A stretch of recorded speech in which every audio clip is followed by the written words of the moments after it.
سڵاو ڕێز و حرمەت و خۆشەویستی بۆ هەموو ئێوە ئازیزانی ئارام ئەحمەد. ئەم شەو واتە ئێستا سەعاتی دەیە بە کاتی دەشتایەکانی NL لای ئێوەیش ئەکاتە 11 لە کوردستان. پێم وایە لە یوکەیش ئەکاتە 9 ئەوەیە وەزاک. باشە دەی قوربانیەوە بەخێر بێن وردە و دەسەر چای ئارام ئەحمەد هاتن و منیش هەروە هەڵبەت ئەڵێم ئارام ئەحمەد باپیرەمە باوکی من حاجی عەلی پێنجوێنی هەموو کەسێکەوە زانێ ئەکرێ بڵێم ئارامی حاجی عەلی پێنجوێنی. یا ئەڵڵاه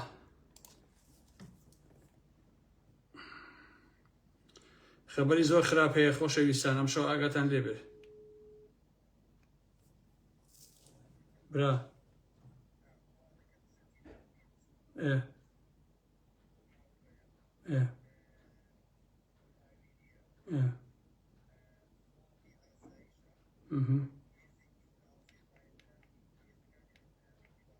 بەڵێ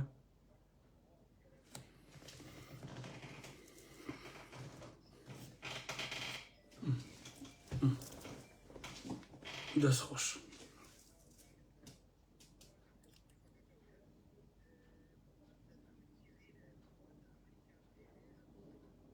تێگەشتم. دەست خۆش. خۆلە. ئاخ کورد، ئای کوردی خائین، ئای کوردی خۆفرۆش، ئاخ بەس من ئەتان ناسم ئێوە چ داعبایەکەن. خۆزگە کورد نەبوومایە بەس حەیف بڵێ چی لەناو ئەو هەموو خائینە ئارام ئەحمەد هەڵکەوتووە. حەیف و جەخە. ئارام ئەحمەد من بمرێ ئینشەڵڵا لە داخی ئێوە خۆشەویستان. لەگەڵم بن تا ئەم شەو هەموو قسە و باسەکانتان بۆ کەم تابعاان لەسەر تورکیا، لەسەر یەکێتی، لەسەر پارتی، لەسەر لەشکرکێشیەکە چی لە ئارادا هەیە کۆمەڵێک قسە و باسان بۆ کەم ئازیزان. بەڵام سەرەتا ئەمەیە پێتان بڵێم کە ئەنشتاین قسەیەکی هەیە، قسەیەکی زۆر زۆر جوانە بەڕاستی، مەگەر کاک ئارام ئەحمەد قسەی ئاوە جوانی کردبێ ئەڵێ هەر کەسێ لە بابەتی بچووکە بێباک بێ لە بابەتە گرنگەکاندا متمانەی پێ ناکرێ. کەواتە بابەت کە بوو بچووک و گەورەی نییە، ئەبێ ئینسانی خاوەن هەڵوێست لەسەر ئەمانە هەموو قسە باسی خۆی هەبێ. بەر لەوەی کە بڕۆمەسنا و ئەسڵی باس ئەمەوێ هەروە چەند سەرخەتێک بێەوە ئازیز و خۆشەویستان بڵێم. لە لایڤی پێشووە هەندێشتم و ڕوژاند، بەڵام هەموویم نەوت، چونکە بابەتەکان هەم سێکسی بوو هەم سیخوڕی بوو. ئاهاوتم یەکسەر قاپی لەسەردا بێژگە زۆر بۆ گەناوە، ئەوەی ئێستا خوان ڤیدۆکان بڵاوەکەنەوە کە چەنە بۆ گەناوە بەڕاستی. ئەها فەلسەفەکەی ئارام ئەحمەدم بابا ئەم مۆزوعی عێراقی بەسەر دگردگردانەوە هەیە، ئەوە خوان ئیعترافیان کردو هەمووی دەنگ یەک بڵاوەکەنەوە عێراقی بەسەر دگردگرەوە هەیە کاکیجان. کەچی کۆمەڵی خەڵکیش کەوتووە سەنگەری ئەم کش و سەنگەری ئەو زەلام و ئەلم بابەتانەوە، ئەوانش بۆ خوان خەریکی ژیانی خۆیان و ڕابواردن و سێکس و خواردنەوە و بێنەوە بەرەو ئەم لاولاو ئەچن بۆ لای یەک و یەن و باوەشەکەن بە یەکەوە ماچەکەن و ئەمەیەکەن لێ دوایی شایەن هەمووی خەلەن ناو سۆشیال میدیاوە. جا سێری ئازیزان خۆشەویستی چەند سەخیف بووە، سێری عیلاقاتی بینی ژن و پیا چەند سەخیف بووە بەڕاستی. باشە هەتا بەیەکەون لە دواییە کە لە یەکدا بڕان اینجا بەر ئەبنە گیانی یەکتر هەموو جەسە یەکتر گوێزەمکاریەکەن یا لە ئێوە لە پیا و دەژن لە هەر هەموویان بەڕاستی ئەوانەی کە لە ناو ئەو مۆزوعانە هەن خۆشەویستان ئارام ئەحمەد. من ئەمەوێ زانیاریەک بە ئێوە بڵێم بۆ ئەوەی کە هەمووتان بیزانن. پۆلێک کچ و ژن هەن لە کوردستان، هەندێکیشیان لە ئەوروپان چەندانەیە یا چەند قلێک لەمانە. ئەمانە هەموویان ئیش بۆ پاراستنی پارتی ئەەکەن، بۆ مەسوول بازانی ئەەکەن. ئەمانە لە ناو باڵەکان یەکێتی شاجێگەیان گرتووە، ئەمە چێ بۆ لای ئەم گروپ و لای تژی ئەو گروپیان ئەمدا بۆ ئەو گروپ ئاوا هەمووشی چێ لە پشتیەوە قورمیشەکە هەمووی پاراستن لە پشتێتی قورمیشەکە. من بۆ ئەم قسانەی خۆم بەڵگەی یاساییم هەیە، ژمارەی تەلەفۆنی ئەوەی کە سەرپەرشتیانەکە هەمە زۆرشم لە بەردەسایە، باش نییە کە کێ سەرپەرشتی ئەماناکە، بەڵام ئێستا کاتی نییە کە من بێم بەڵگەکان بخەمە ڕوو هەتا قۆناغێکی تر. خەڵکی ئاقڵ ئەبێ بزانێکە بۆچی. ئەوانەی کە ئەچنە هەولێر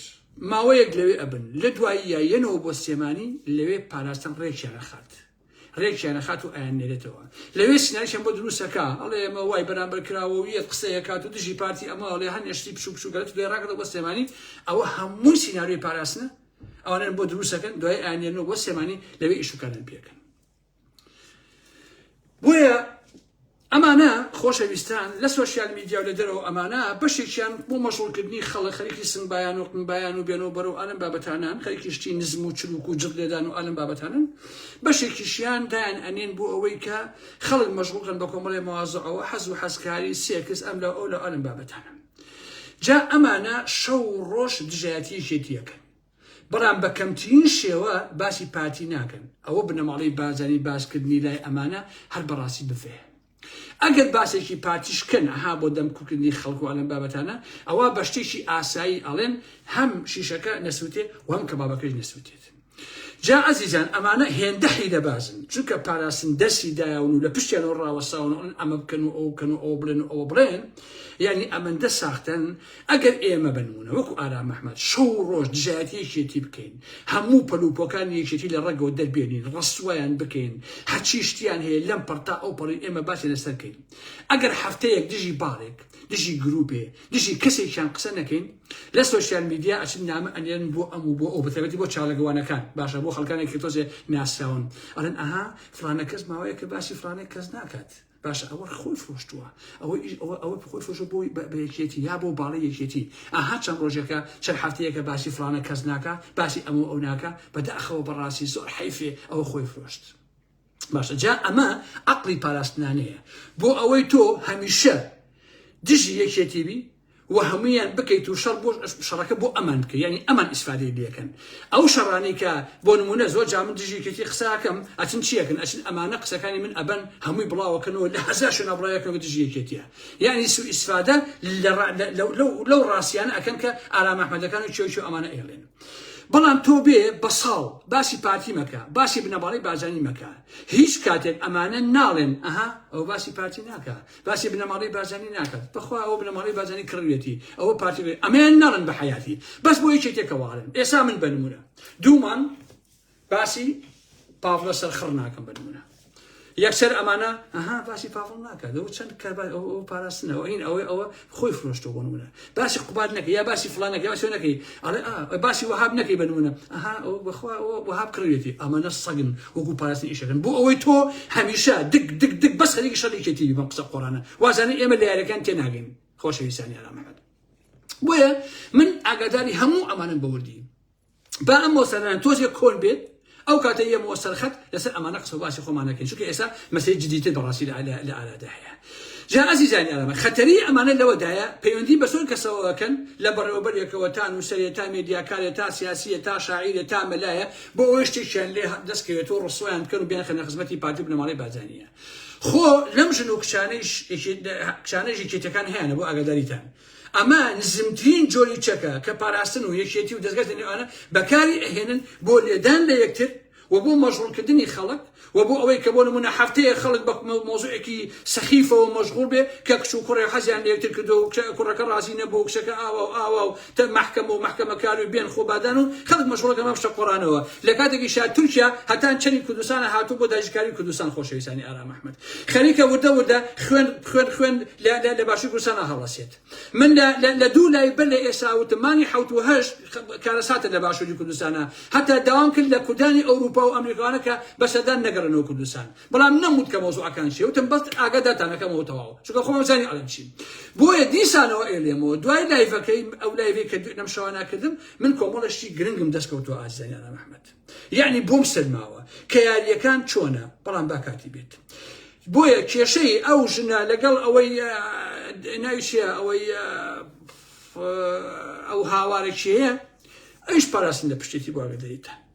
من بە کورتی پێم وتن بابە ئەم بابەتە بابەتی دگدگدانە ئەوە تا خۆشیان اعترافیان کرد بابەتەکە دگدگ لەو هیچێکی تر نییە لە ڕاستیەکە بەس ئەمانە ئەیانێ خەڵک مەشغوڵکەن سۆشیال میدیا مەشغوڵن بەم شتە قۆڕ و شەلاوەکیانەوە کاکە کێ حەز دەکێکە چاوی دەرەها کێ ماچە کاملی ئەشکا کاکە کێ بەکێ ڕازی نابێ کەی مشکلی ئەم عالەمەیە ئێمە ئەوە تا قورمان کراوە بەسەرا ئەوە تورکیا هێرشی کردووە ئەوە حاڵەکەی ئەوە ئێستا کە من لەگەڵ ئێوە قساکەم خۆشەویستانی ئارام ئەحمەد یەکێتی نیشتیمانی هێزێکی بردووە دەجە ترۆر لە کۆماندۆ لە چەند گروپێکی تر ڕۆشتون بۆ شوێنێ بەخوا شوێنێکی وایان پێوتم ئازیزانی ئارام ئەحمەد پێ ئەچێکە شەڕ لەگەڵ پەکەکە بکەن با بڵێن جا لە دواییە من ێمەوە سەر ئەم قسە و باسانە خۆشەویستانی من بەسەرەکە هەر ئەوە بۆ خۆ من وتم خۆشەویستان جا ئێسا من ئەچمە سەر بابەتەکە خۆشەویستانی من ئەو پێشەکێم هەر بۆ ئەوە بوو کە بزانم قسەکاری من هەر ئەوە بوو کە بینیبان و خۆتان مەشغوڵ مەکەن بۆ شتە لاوەیەکیانەوە بەڕاستی کە کێ حەز لە کێیەکە و کێ دەزی لە کێیە و کێ گونی ببڕێت و ئەلەم بابەتانە بەڕاستی مشکلەی خۆیانە بەڵام ئەو ئەشخاصانە بەڕاستی حیفەشیانی ئەوە نین کە ئێمە کاتی خۆمانیان پیانەوە بکوژین بەڵام بەڵێ توژە بین لە حەقیقەتە نەک ئەوەی کە خۆمان بڕۆمان بەم شتە بچووک و قەزەمانە هەبێت. خۆشەویستان ئەمڕۆ ساڕۆژی شەیدکردنی دکتۆر عەبدوڕەحمان قاسملووە کە چەند ساڵ بەر لە ئێستا لە ڤیەنا تیرۆر کرا. من ڕەخنەم بە دنیا لە زۆر شت هەیە لە ڕاستیە بەڵام ڕەخنەم لە قاسملوو نییە، لە سەرۆک ئاپۆ نیمە، لە کاک فوادی مەستەفا سوڵتانی نیمە، لە دکتۆر جەعفەری شەفیعی نیمە، لە ئازاد هەورامی و شەید ئارام نیمە. یعنی ئەم کۆمەڵە ئەشخاصانە هەن لە زێهنی منە لای من بەڕاستی خەتی سوورن. لەبەرچی لەبەرەوە ئەمانە بە هەر جۆرەی بیریان کرد بێتەوە. ئێمە هەر ڕەخنەیەکی سیاسی و فکریمان لیان هەبێ. ئەمانە کۆمەڵی ئینسانی شەریف بوون کە خوێنی خۆیان داوە، یعنی گیان و ژیانی خۆیان داناوە. ئیتر پێویست بۆ ناکە ئێمە دابنیشین پەراماری ئەمیان بین ئەویان بێ ئەویان بین. ئەوەی کە توانیویانە بە عەقڵی خۆیان کردویانە، جا لەکوێوە هەڵەیان کردووە، لەکوێوە هەڵەیان نەکردووە، لەکوێوە ئەوە بوون ئەوە بۆ خۆی بەحسێکی ترە. هەمووشمان لەم ژیانە هەڵە ئەکەین، هەڵە خەڵەتین، ئەکەوینە چاڵەوە فڵان فڵان ئەلەم بابەتانە تووشمانە بێ لە حەقیقەتە باوانە زین. بە هەر حاڵ ئەمڕۆ ساڕۆژی تیرۆرکردنی قاسملووە.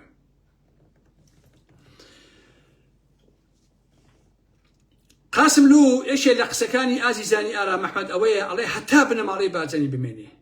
کورد لە هیچ پارچەیەک ناحەسێتەوە ناگا بە هیچ. ئەم قسەی شەید قاسملوو یەکێکە لە جوانترین قسەکان کە ئەم کابرایە کردوێتی. منیش وەکو ئارام ئەحمەد پێم وایە نەک لە هیچ پارچەیەک تەنانەت لە تاراوگەیش کورد ناحەسێتەوە بەهۆی راپۆرت و تەقریری ئەوان بۆ ئیمگریشنی ئەو وڵاتانە. ئەو بنەماڵەیە وەرهەمن خۆشەویستانی ئارام ئەحمەد، ئەمانە وەرهەمن لە جەستەی خاک و گەل و ئەم نیشتیمانی ئێمەدا. بۆ ڕواتانە بێ پارتی و بنەماڵەی بارزانی شومترین و نەهامەترین کە نووسان بە پاژنەپێی هەر ئازادی خوازێکەوە بە حەقی دەی نابنەوە. کەس هێندەی پارتی و بنەماڵەی بارزانی باسی نیشتیمان پەروەری ناکە کەچی خیانەتکارترین پارت و بنەماڵە ناخەکەتە. کەس هێندەی ئەوان باسی دوژمنانی کورد ناکە کەچی ئەوان نزیکترین دۆست و هاوڕێ و چەکداری حاصل بەدەستی هەموو دوژمنانی کورد. ئەتوانم لە ئێساوە 100 نمونەتان بۆ بێنمەوە کە بەڕاستی بنەماڵەی بەرزانی ئاوایە. لەگەڵ بەشار ئەسەدن خۆیان پێ سەربازی ئیمامە لە ئێران، پیاوی سەدام حوسێین بوون، دواتر هیمانشی و سەدر ئەوە تورکیەشێتە سەر کێسە ئاگادان کە تورکیا چۆنە گوزەیە.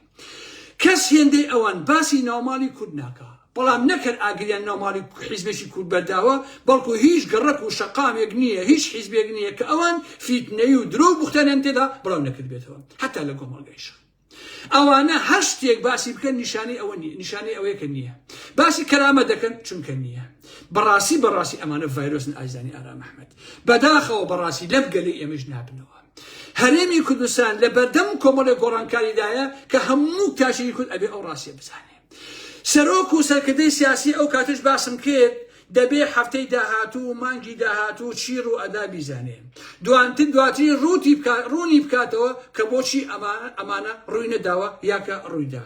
گەری ئێمە لە باشوور کۆمەڵێک چەتە ڕابەرایەتیەکە کە لە ئەلفەوە هەتا یا تاکە شتێک تێدا شارەزان دژی و جاشایەتی و خیانەت.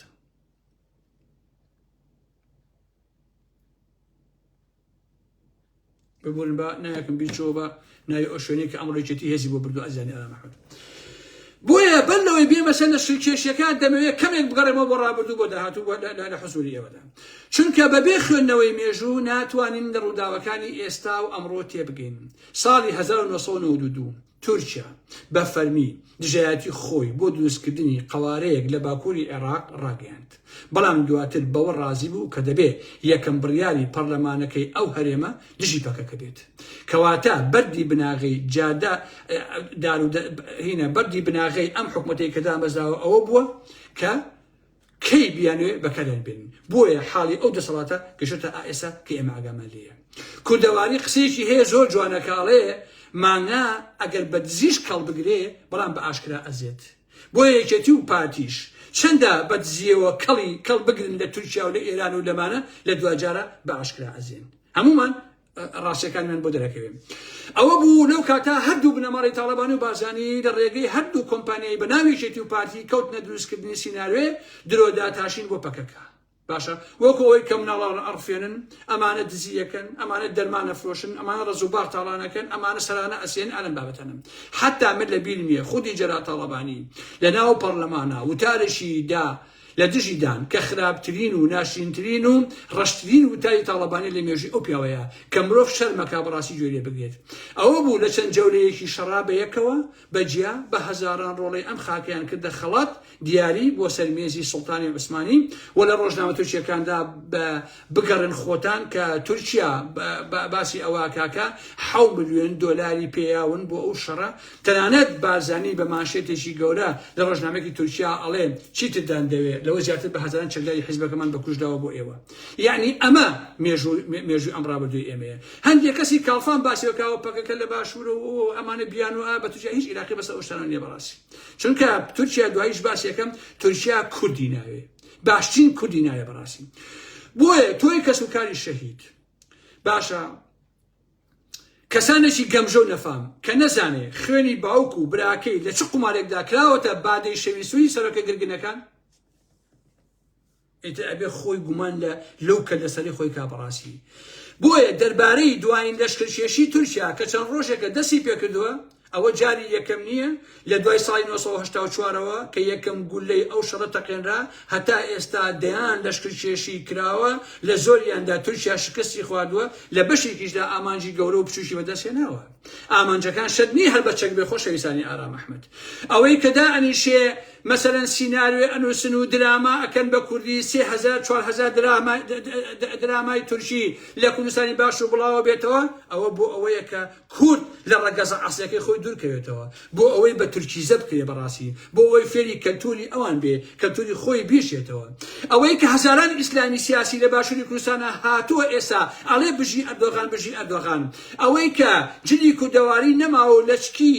ژنەکەی ئەردۆغان هێناوە لە باشوورە پەرەی پێئەدەن و هەزاران ژن و کچی کورد ئەیکاتە سەری ئەوە یعنی چی ئەوە یعنی لە ڕێگەوە دەرکێشانی فەرهەنگ و داب و ڕسومی کوردەواری و تەسیمبوونی بە فەرهەنگ و داب و ڕسومی تورکی ئەوە ئیشە سەر مۆزوعەکەم مەسەلەکان کردووە لە بادینانە لە هەولێرە لە سێمانیە بەدەیان قوتابخانەیان کردەوە مناڵی کورد لەو شارانە فێری تورکیانە کرد تورکیا زانیوێتی کە چۆن لە هەموو مەیدانەکانە کارکە لە مەیدانی ئەدەبەوە بۆ هونەرەوە بۆ فڵان و ئەلەم بابەتانەوە بۆیە خۆشەویستان ئەم لەشکرکێشی ئەم جارە جیاوازە لەبەر چەند هۆکارێکی ئیقلیمی نێودەوڵەتی لەوانە سەرکەوتنی پارتی کرێکاران لە بەریتانیا کە دژی شەڕن لە ناوچەکەدا و ئەیانەوێ شەڕ نەبێت و ئارامی باڵ بەسەر ئەو ناوچە بکێشێ لەوانەش کۆتایی شەڕی غەزەیش کە هەیە وردە و دەخرەوە بەرەو کۆتایی ئەچێ هەوڵدان بۆ گۆڕانکاری لە سیاسەتی دەرەوەی ئێران بەرەو ڕۆژئاوا کە ئێران کۆمەڵی هەنگاوی ناوە کە بەرەو ڕۆژئاوا بڕوات و کا لەسەر ئەوەکە هەوڵدان و پاڕانەوەی تورکیا لە سووریا بۆ دانیشتن و ئاساییکردنەوەی پەیوەندیەکانیان کە هەتا ئێستا چەند جارێ ئەردۆغان داوای دیداری لە ئەسەد کردووە بەڵام پێم وایە تا ئێستا مۆفەق نەبوون لەگەڵ هەموو ئەمانەشا چوونی ئەمریکا بەرەو هەڵبژاردن چونکە ئەگەر ترەم دەربچێتەوە بە خوێندنەوە بۆ 4 ساڵی ئەو ئەکرێ بڵێن دەرگای دۆزەخ بەرەو کورد ئەکرێتەوە ئەگەر ئەو ترامپە دەربچێ وە کورد بەڕاستی حاڵی خراپە بێ لە ناوخۆی هەرێمی کوردستانیشە تورکیا چەندین ڕێگەی گرتە بەر بۆ ئەم لەشکرکێشیە وەکو چیوچی بۆ نمونە لێدان و داژیرکردنی ذهنیەتی تاشی کورد بە ڕێگای چەندین زانکۆ دامەزراوە چەندان کەناڵ و بەرنامە و فلیمی دۆبلشکراو کەسە باسم کرد کە تێگڕای ئەوانەش بە ڕێگای پارتی و هەندێک حیزب دەسە و تاقمی ئیسلامی لە باشووری کوردستانە کردوویەتی و هەنگاوی زۆر باشی بۆ ناوە و بەڕاستی سەرکەوتوش بۆ تێیدا بۆ نمونە تورکیا بۆ مۆدێلکردن و ڕەواژدان بە شێوازی دەستکەکەی خێزانی ئەردۆغان لە هەر کەناڵێ بێژەرێکی ڕاست پاردووە تەقلیدی بکاتەوە مانگانەش پارەی تایبەتیان ئەداتێ گەشت و سەفرەی وڵاتیان بۆ ڕێگەخا بۆ ئەوەی کە خۆیان ئەیانوێ نەقلیکەن بۆ ناو تێگڕای کۆمەلگای باشوور ئەمەش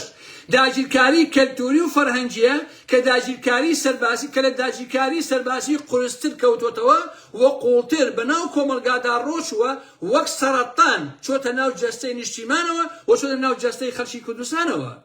بەداخەوە بۆ کەسێتی لاوازی کورد کە بەشێکی زۆری وەک داهۆڵێکی لە مەقەبا دروستکرا و پوچ و بەتاڵە و بیل لە هیچ شتێک ناکاتەوە بەتەواتی کوێرە و چی بێوێ ئەتوانێت بیا بە عەرزا بیخەڵەتێنێ بۆ نمونە ئەوەی کە خۆی بەسەر یاسەتی کە خۆشەویستانی من ئەردۆغان ئەوە چارەکە سەدەیەکە لە دەسەڵات لە کۆمەڵێک هەنگاوی ئابووری گەورە گەورە بە پشتیوانی غەرب دەستی پێکرد بۆ ئەوەی ببێتە مۆدێلێکی نوێی ئیسلامی سیاسی وەک بەدیلی دەوڵەتە ئیسلامیەکانی تر بۆ ئەمریکا بەڵام دوای ئەوە ئیشیان پێی نەما ئەوە تا هەر ڕۆژەوای لێەکەن کە جێیشەکەی لە وڵاتێک دابنێ بەمەش دۆخی ئابووری تورکیا بە جۆرێکە ئەگەر ئەمڕۆ ئێوە شارەزا بنیان بچن بخوێنەوە لیرە بۆتە 33 لیرە بەرامبەر بە $1 ئەمریکی خۆشەویستان یعنی 33 لیرە بە $1 ئەمریکی لە دوایین دوو هەڵبژاردنیشدا ئەردۆغان دۆڕاوە تاکە چەکێک کە ئەردۆغان بەدەستیەوە مابێ ئەویش جەنگە باشە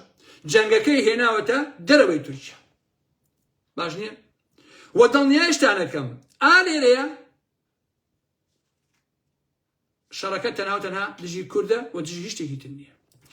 وەکو چۆن بۆڵتۆن وەزیری پێشووی خارجی ئەمریکا دەڵێ بە ئەردۆغانم گوت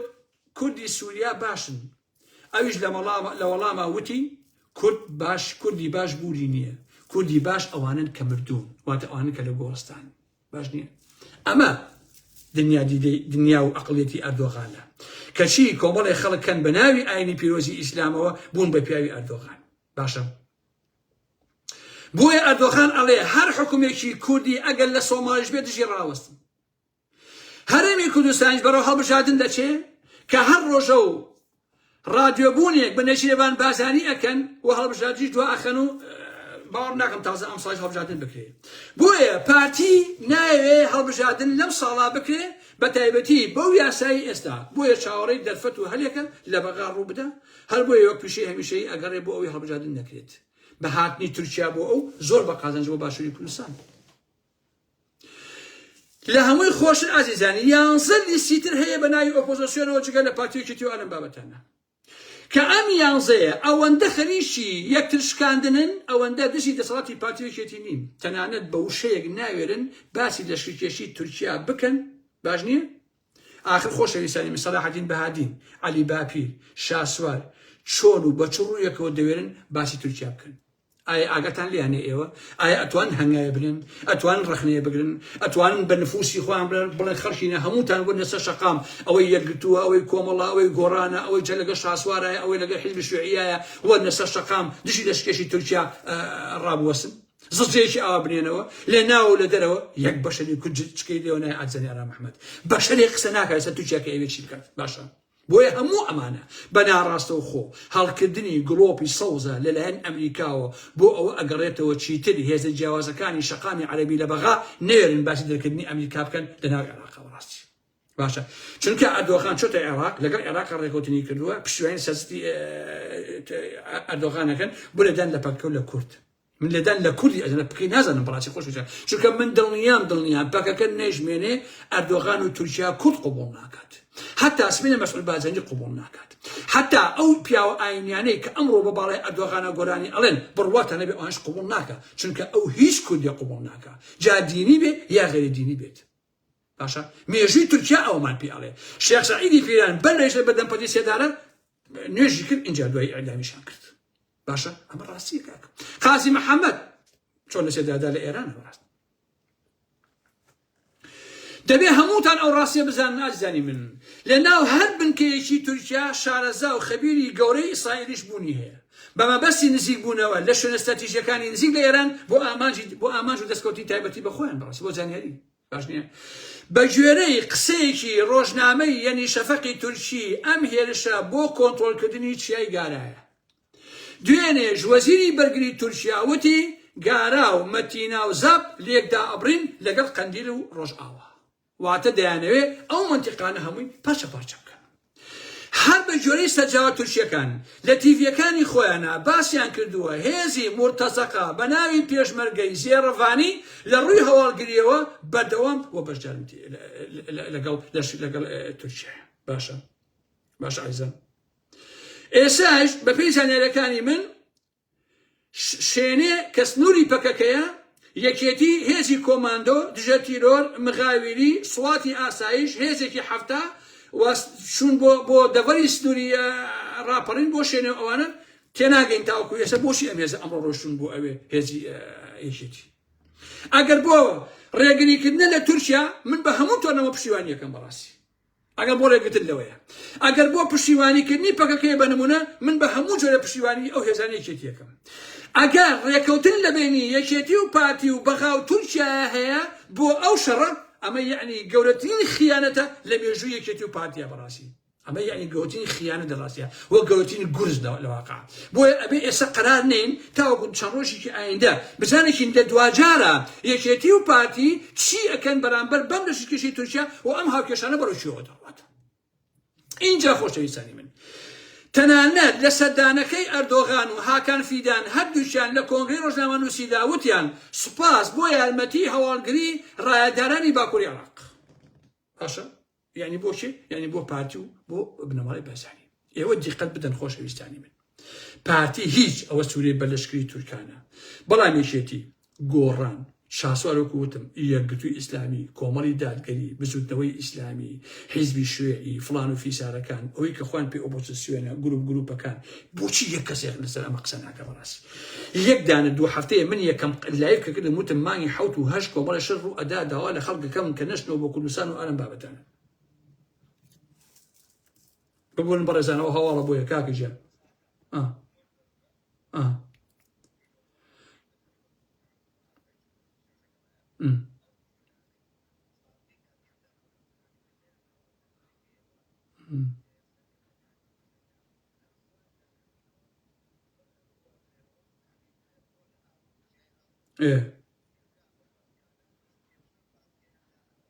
یعنی سەرکردەکانی پەکەکە بڕۆن بۆ مەنتیقی ئاسۆسوانە باڵێن ئاوا شتێکی بە ئەی تاوان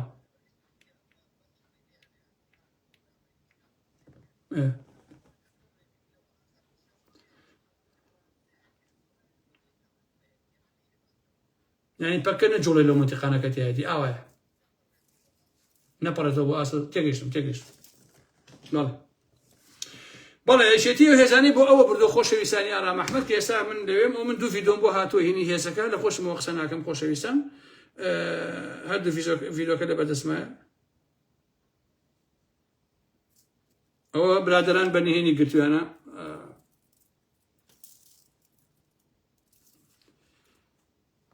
ئەمێ ئەو کەسە دەرنەچێ بۆ یەکە هینەکەم خۆشەویستانی من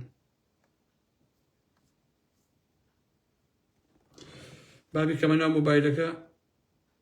کاکە ژیان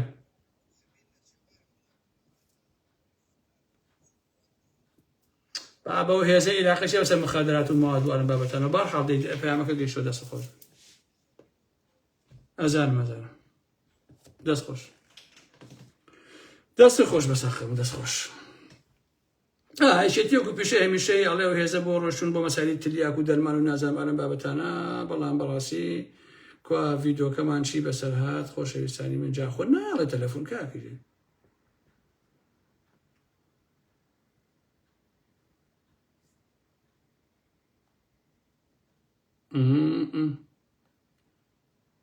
بۆن بەڕێزە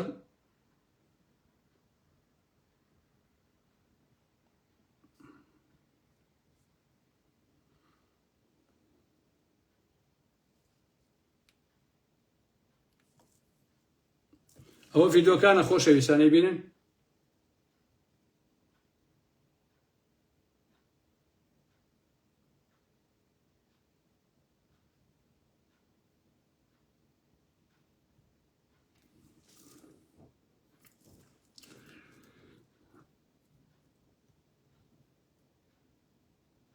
ببورن ئێستا سەیری هێزەکانی یەکێتیکەن بەرەو کوێ ڕۆن خۆشەویستانی من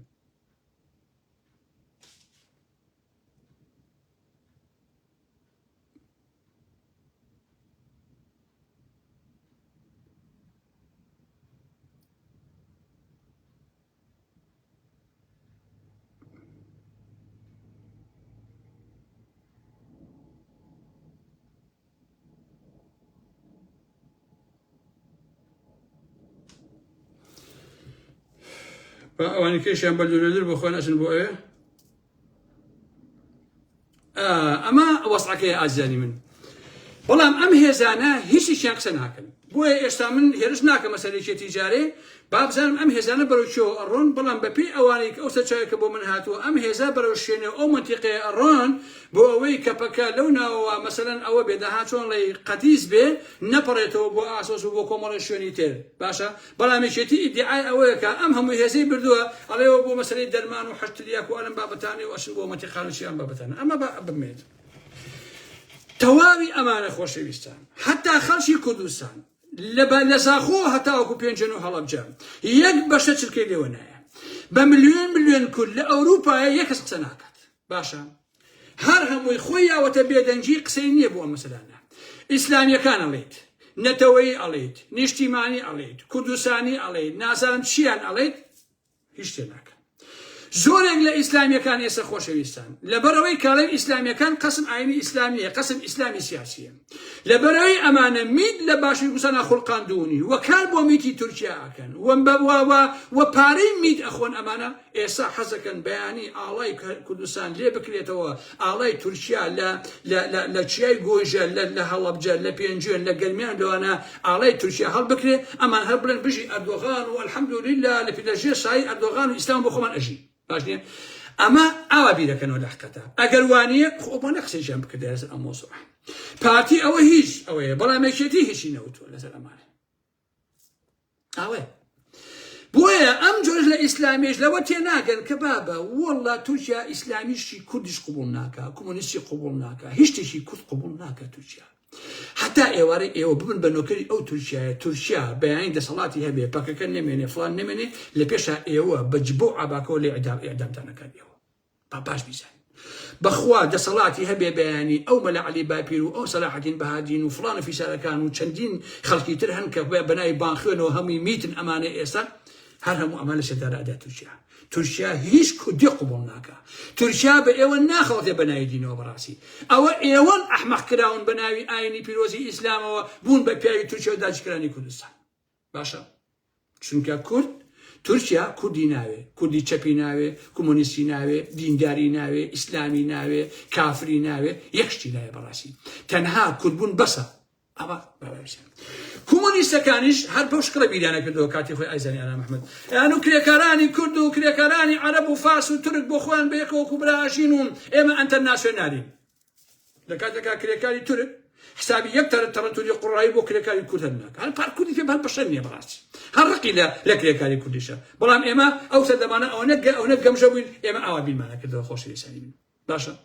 جا ئەمە پێڵن فاشزمی کۆمۆنیزمی یا کۆمۆنیزمی فاشیانە ئەمیش بڵێن فاشزمی ئاینی لە حقیقەتە باشە کە داگیرکردنی کوردستان ئەچن ئاینی پیرۆزی ئیسلام بەکارهێنن لە پێناوی بەژەوەندەکانی خۆیانە باشە ئەمەی مەسەلەکە بۆیە ئەم جۆرە لە ئیسلامی سیاسی ڕەبتی بە ئاینی پیرۆزی ئیسلامەوە نییە و ئەمە بەڕاستی ڕۆڵێکی زۆر خراپە گێڕن وەکو پارتی و بنەماڵی بازانی وەکو یەکێتی ئێستا باشنی ئەوە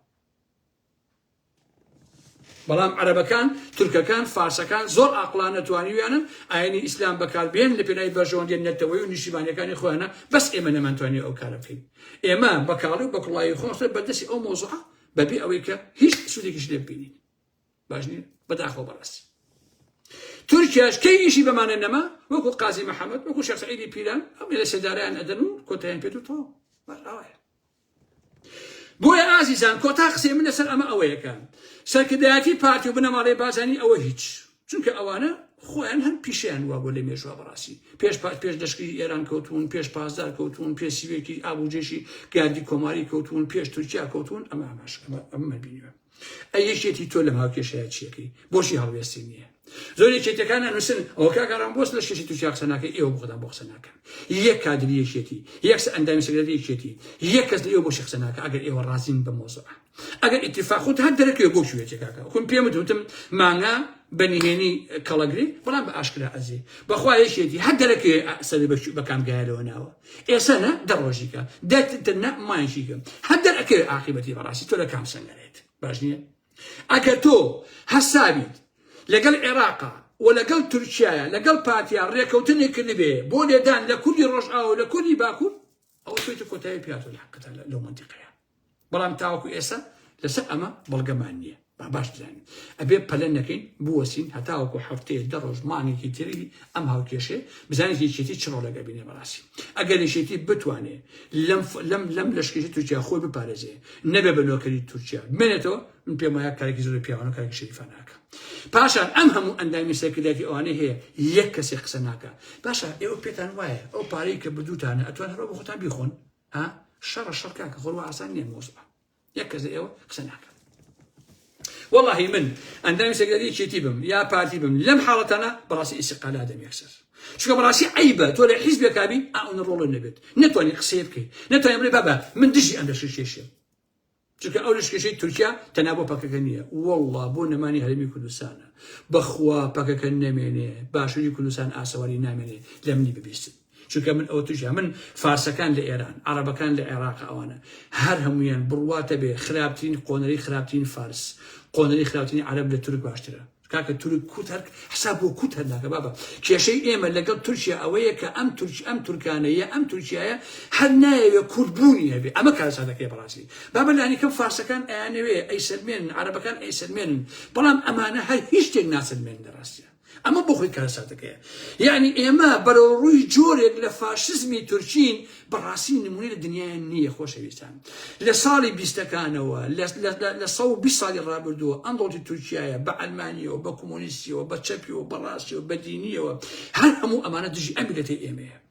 هەمیشە هەوڵیان داوە کە ئەم گەلەی ئێمە ئاسەواری نەمێنێ والله نە عەرەب بۆ شکڵەیە بەخوا نە فارس بۆ شکڵەیە بەس ئەم تورکانە هەروای ئەم مەغۆلانە هەروای بیرەکەنەوە بەڕاستی هەر پێیان وایە ئەم کوردە نابێ وجودی هەبێت لە هەر گۆش و کەناریشی ئەم دنیای بێ لەبەرەوە ئەم قسانین بۆ مێژوو ئەیکەم والله پەکەکە نەمێنێ دەوڵەتی تورکیا نە مەسعود بازانی ئەوێت نە مەلا عەلی باپیری ئەوێت نە سەلاح الدین بادینی ئەوێت قۆناغ بە قۆناغ ئێوە ژوالی ئەکە ئاسەواتان ناهێڵێ با باش ئەو ڕاستیە بزانن بەخوا کامەتان زۆر ئیسلامیە شەوڕ لەسەر بەرماڵە دەوڵەتی تورکیا تەنها لەبەرەوەی کوردە مەحکومە بە لەناوچوون مەحکومە بە کوشتن مەحکومە بە زیندان با باش ئەو ڕاستیە بزانن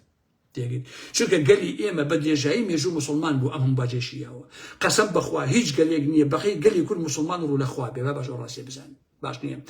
لە سەدەمی ئەنفالەکانە 5,000 گون سووتێنرا 5,000 مزگەوتی تیا بوو ئەگەرێکی 2 قورئانی تیا بوو بێ ئەمە 10,000 قورئان هەمووی سووتێنرا کاکیجان باش نییە چیشتان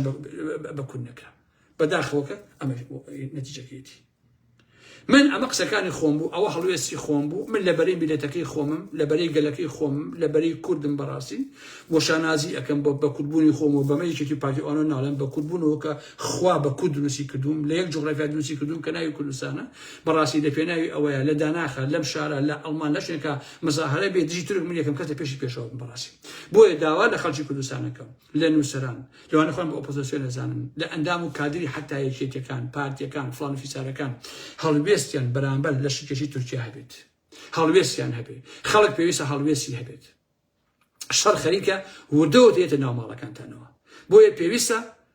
ئەرچی ئەخلاقیە ئەرچی دینیە ئەرچی نیشتیمانیە کە لا بەرامبەر لە شکێکی تورکیا ڕابوەستن وە قسەتان هەبێت لەسەلام بۆسمان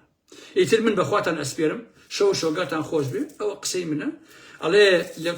لە کوردەواریا قسەیەکە زۆرتن قورئان خۆشە منیش قسەی خۆم کردووە لۆ زیاتر پێویست بۆ ناکە شت دووبارە بکەمەوە شەو شۆگاتان خۆش بێ خواتان لەگەڵ شیشکەنێکە بیخەمە خزمەتی ئەوە بەخێرچن